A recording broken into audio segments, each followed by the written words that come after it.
little shiny pennies, and welcome back to my channel. It's me, it's June Penny, with a week 5 update on the hair growth challenge.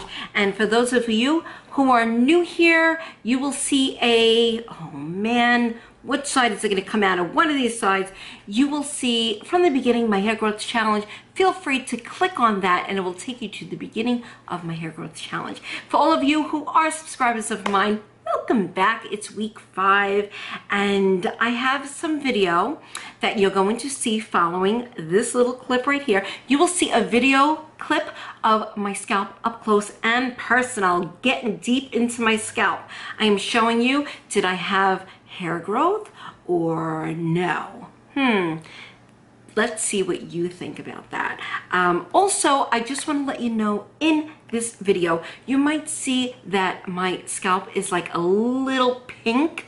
Please don't think that it was irritated in any way. I am constantly massaging my scalp. So when I did this video clip, it was like maybe 15 minutes after doing a nice 10-minute massage. So I have my blood circulation going and that's it. So I hope you enjoyed this video. Let me know what you think in the comment section down below.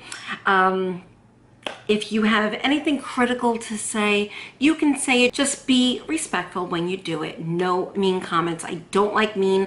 I will remove you. I don't like that. My channel is about positivity and helping one another. We are here to lift each other up. So, without further ado, let's get going.